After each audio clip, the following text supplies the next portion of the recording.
Okay, folks, before I begin this show, I'm dedicating this show to a great symbol of Waterloo. Bailey was a great presence in the halls of Waterloo High and everything, and all the kids and all the staff loved her. She lived 14 and a half years. Great time for a yellow lab, and Bailey was a great presence. We lost her a couple of days ago. So this final show of the season for me is dedicated to Bailey's memory. Keep patrolling the halls and keep raising spirits up there on the Rainbow Bridge, Bailey. But now I am going to talk about something that is great for Waterloo. You know, last week I talked about Waterloo winning the NYSPHSAA, which is the entire acronym for the Public High School Association, winning the state title. The first Waterloo team in sports to ever win a state title. Well, Waterloo definitely took it one step further. We can say that the Waterloo girls basketball team is now the official state champions. That's right, the Federation. Yes, Waterloo went back to Clifton Park to Shenandoah High School to officially put their stamp on this year. And I thought with the two potential opponents, of which became their opponents, and I mean those two opponents were from the Bronx, South Bronx Prep, plus also Preston, the Catholic school in the Bronx that's in the Throgs Neck neighborhood of the Bronx. You think with them city kids that this was going to be a tough battle, because you know how those kids from the city can be, especially the Bronx. The Bronx is one of the toughest areas of New York City. You thought this was going to be a battle. Well, Waterloo showed what they are made of. They easily beat South Bronx Prep, and they easily defeated Preston. And now Waterloo can officially say that they are the official state champions. This is one terrific bunch of girls. And I mean Morgan Caraballo, Natalie DeSanto, Jasmine Lewis, Devontia Laux, and all the others. What a job you ladies have done. The only blemish was that loss to Palmyra Macedon, and you easily took care of that in the sectional playoffs. Of course, certain skeptics might say, hey, I kind of smarted when you beat my alma mater. But it kind of shows, hey, it's a barometer of how good that you girls really are. Almost said guys. Wrong gender, but sometimes you say guys. But I mean, I digress. It's a good barometer of how good that you ladies are, and what Minders must do to get back into the game. Minders has a great tradition, but they couldn't hold a candle to you ladies this year. You ladies definitely were something.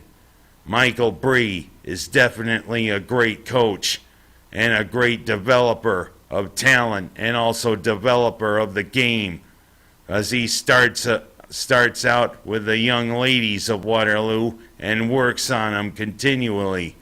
I mean, developing their fundamentals, developing their skills. I mean, he's pretty much set for years to come. Waterloo's definitely going to be set for years to come as a power.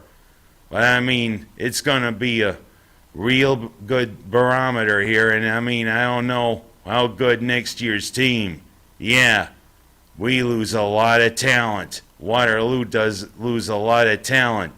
But I'm sure Waterloo's going to have a great core coming up. And I mean, this team, what can you say about these ladies? I mean, you gotta wonder how come a pretty good school isn't taking a look at this team. I mean, a couple of them may be going on to play basketball in college. Maybe Morgan Caraballo can, because she's thinking of going to the U of R, and she is thinking of going into the medical profession. And I mean, that's a great school to learn about the medical profession. Jasmine Lewis looks like she's going to become a nurse. Very noble profession there, Lewis. The others, Natalie DeSanto will have a scholarship. And I don't know whether it's in basketball, but, the others. And Addie Bree, she's only a freshman. And she's going to be a force for years to come. Same thing with Miss Muller, Macy Muller. She's going to be a force for years to come. This Waterloo team, let's just say, I hope on that trophy case they put a special place for this team, just like they've done with Tom Coughlin for what he's done, being a Waterloo grad, then going to Syracuse, and then leading the Giants to 2 Super Bowl victories. You know what? There needs to be another special case. Maybe we have to build it. Who knows? But this is one great team, and my hat is off to these ladies. Tremendous job. Good it was my pleasure to help you, and my pleasure to watch you this year. Great job, Waterloo. And now I'm going to go from talking about that to talking about the Final Four. Boy, this is a thing of upsets. None of the number 1 seeds made it past the Sweet 16. And it's wide open. San Diego State, Florida Atlantic, Connecticut, and Miami. Those are the 4 teams left for the NCAA championship. And it's kind of pretty good that Jim Boeheim's identical twin brother is part of it. If you can consider Jim Larrañaga, Jim Boeheim's identical twin brother, because you look at them and boy, do they look very, very similar. But the thing is, Boeheim's no longer there, and of course he's no longer Syracuse's coach. You wonder how long Larrañaga is going to be coaching there at Miami.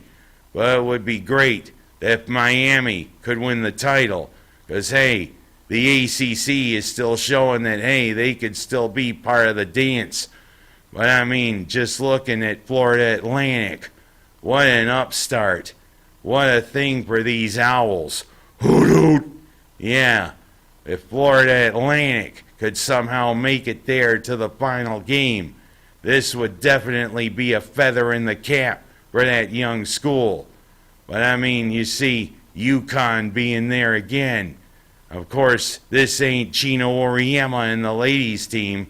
They bowed out of the women's tournament earliest in a long, long time. But this UConn team for the men's, it's evoking memories of back to Big East play. And back when it was a battle between UConn and Syracuse. Would be really unique if UConn were to win the title. But I'm just saying, hey, this is wide open. Really wide open. It's going to be an interesting Final Four. And I am going to talk a little about Syracuse. The season may be over, but Adrian Autry has been pretty busy on the recruiting trail. But I'm kind of lamenting the fact that the transfer portal plus other things are going on. First, Judah Mintz decided that, hey, he's going to test the NBA waters, but he's retaining his college eligibility. But you know what, Judah? You're great, but you aren't ready. You're going to test things, see how things are.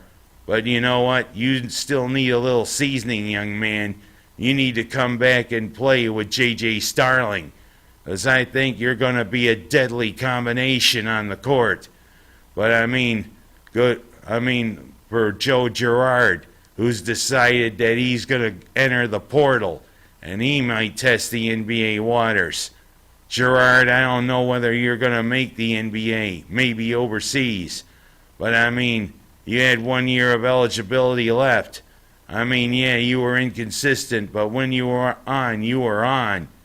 You know what? If you do go to another school, let's just say thanks for the memories.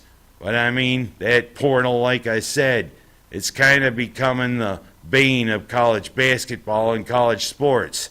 Yeah, Kids that just seem to be changing schools like a free agency there, like it is with the Bills and all of the other NFL.